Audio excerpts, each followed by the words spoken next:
지난 2022년 5월 32살 남성 이모 씨가 귀가하던 여성을 무차별 폭행해 기절시킨 뒤 사라졌다 붙잡혔습니다. 성폭행을 시도한 정황도 있었지만 이 씨는 살인 미수 혐의로만 기소된 뒤 1심에서 징역 12년을 선고받았습니다. 하지만 항소심에서 피해자가 당시 입었던 옷가지를 감정한 결과 이 씨의 DNA가 검출됐고 검찰은 뒤늦게 강간살인 미수 혐의로 공소장을 변경했습니다. 이 씨의 형량도 징역 20년으로 늘어났습니다. 이에 피해자는 재작년 3월 경찰에 부실 수사에 대한 국가배상소송을 냈습니다. 가족의 증언 등 성폭력 정황 증거를 제대로 확보하지 않았고 피해자의 몸에 남아있었을 성범죄 증거를 수집할 기회도 놓쳤다고 지적했습니다. 약 2년 만인 오늘 법원은 피해자의 손을 들어주었습니다. 서울중앙지법은 국가가 피해자에게 위자료 1,500만 원을 지급해야 한다고 판결했습니다. 당시 피해자의 상태를 보면 성폭력의 동기와 정황이 강하게 의심되지만 수사기관이 피해자 친언니의 진술을 확보하지 않았다며 필요한 조치를 하지 않아 불합리하고 범인이 피해자에게 가한 성폭력이 구체적으로 규명되지 않아 국가배상 의무가 있다고 판단했습니다. 특히 항소심에서야 성폭력 혐의가 추가된 점을 짚었습니다. 재판부는 피해자가 상당한 고통을 겪었으나 항소심에서야 반복적인 탄원을 거쳐 비로소 성폭력 범죄가 추가돼 상당한 정신적 고통을 받았을 것이라고 했습니다. 생업을 포기하고 사건의 진실을 밝히기 위해 애쓰지 않아도 수사기관을 믿고 있으면 사건이 충분히 수사돼서 가해자는 응분의 책임을 다하게 된다는 걸 피해자가 신뢰할 수 있어야 합니다. 징역 20년형이 확정돼 복역 중인 가해자 이 씨는 구치소에서도 보복을 할 거라고 협박 발언을 일삼은 혐의로 징역 1년을 추가로 선고받은 상태입니다. MBC 뉴스 유서영입니다. 지난 2022년 5월 부산의 한 오피스텔, 귀가하던 여성을 뒤따르던 한 남성이 난데없이 머리를 발로 차 쓰러뜨리더니 쓰러진 여성을 업고 어디론가 갑니다. 많은 사람들의 공분을 샀던 부산 돌려차기 성폭력 사건입니다. 당시 피해자는 두개 뇌출혈, 기억상실, 뇌손상으로 인한 마비 증상 등으로 수개월간의 재활치료를 받아야 했습니다. 경찰은 사건 발생 사흘 만에 남성을 체포했지만 성폭력 의심 정황은 제대로 조사하지 않은 채 중상해죄 혐의로 남성을 검찰에 넘겼습니다. 검찰은 이를 살인미수 혐의로 바꿔 기소했고 1심 법원은 징역 12년을 선고했는데 이후 항소심 재판 과정에서야 추가 범죄 사실이 드러났습니다. 가해 남성의 성폭행 혐의가 입증된 겁니다. 폭행 후유증으로 기억을 잃었던 피해자가 직접 CCTV를 찾고 추가 수사를 탄원한 가운데 검찰이 피해자의 바지에서 가해자의 DNA를 찾아내는 등 결정적 증거들을 확인한 겁니다. 기억을 잃은 사람에게 뭔가 범죄의 원인을 찾는다는 것 자체가 굉장히 고통스러운 일인데 결국 이 가해자가 반성을 하고 있지도 않고 이 범행에 대해서 부인하고 있기 때문에 저라도 이성적으로 그 동기를 찾아야 된다고 생각했고 결국 강간살인 미수 혐의로 공소장이 변경되면서 항소심 재판부는 1심 형량보다 무거운 징역 20년을 선고했습니다. 이 같은 상황을 겪은 피해자는 경찰의 초동 수사에 강력하게 문제를 제기하며 손해배상을 청구했습니다. 폭행이나 상해 쪽으로 포커스가 맞춰져서 초기 수사가 진행이 됐던 측면이 먼저 있고요. 그랬기 때문에 현장에 있었던 이제 성범죄 정황에 대한 증거 보전이 거의 되지 않았습니다.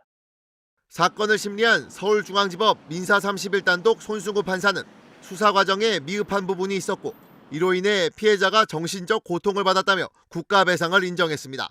재판부는 성폭행 정황이 있었는데도 경찰이 피해자 상황을 확인했던 친언니의 진술을 확보하지 않는 등 필요한 조치를 취하지 않았다고 판단했습니다.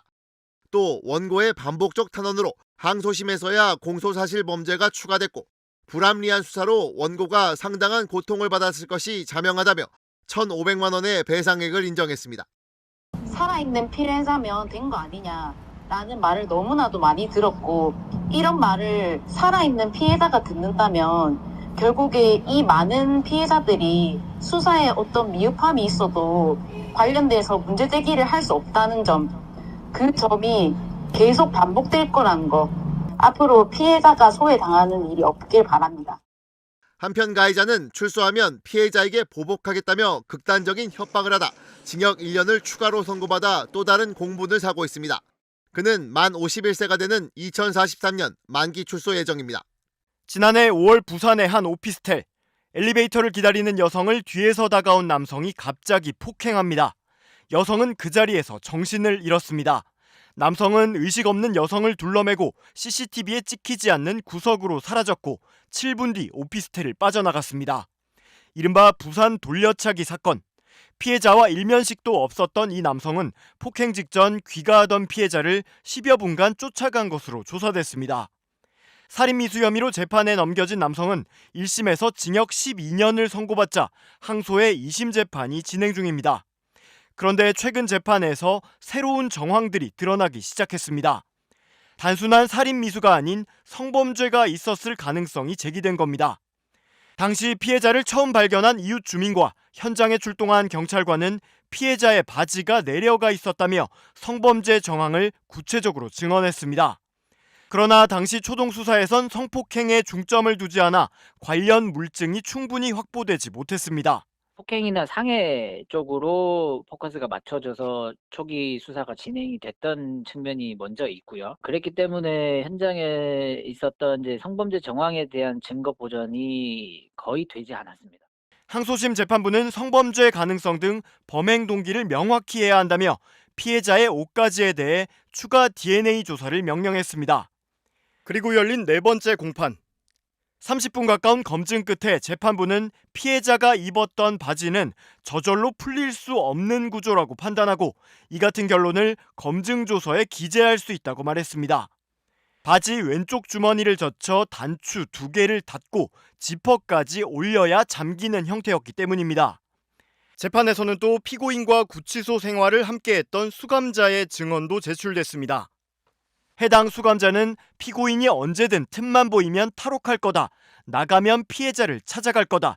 그때 맞은 것 배로 때려주겠다고 했다고 증언했고 구치소 안에서 피고인이 피해자의 주소와 이름 등을 계속 웅얼거리며 외우고 있었다고도 전했습니다. 그러나 피고인은 이에 대해 관련자들과 사이가 안 좋았다며 굳이 그런 얘기를 할 필요가 없다고 반박했습니다. 피해자의 옷가지에 대한 DNA 추가 감정 결과는 다음 공판 전에 나올 것으로 예상되는 상황. 만약 성범죄 혐의가 드러날 경우 살인미수에서 강간살인미수로 공소장이 변경돼 형량이 늘어날 수도 있습니다. 작년 5월 부산의 한 오피스텔에서 한 남성이 귀가하던 여성을 폭행한 이른바 돌려차기 사건. 당시 피해자는 오른쪽 다리가 마비됐고 폭행 직후에 기억까지 잃어버려 몸과 마음의 이중고에 시달렸습니다. 신체적 마비에 대한 건 좀 많이 회복이 됐고요. 근데 뭐 정신적으로는 이런 건 약이 없으면 아직 잠을 못 자서 2시간 만에 깨더라고요. 다친 몸은 겨우 추슬렀지만 피해자는 또 다른 공포에 떨고 있습니다. 가해자가 보복을 예고했다는 겁니다.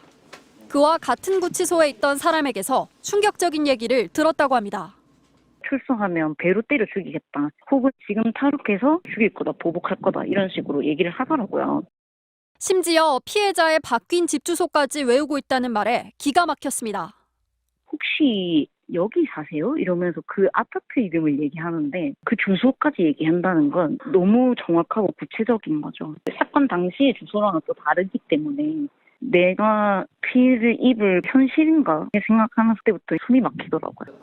폭행 피해를 배상받기 위한 민사소송 고소장에 피해자의 개인정보가 그대로 드러난 게 문제였던 걸로 보입니다. 그러나 가해자는 보복 계획 자체를 완강히 부인하는 걸로 알려졌습니다.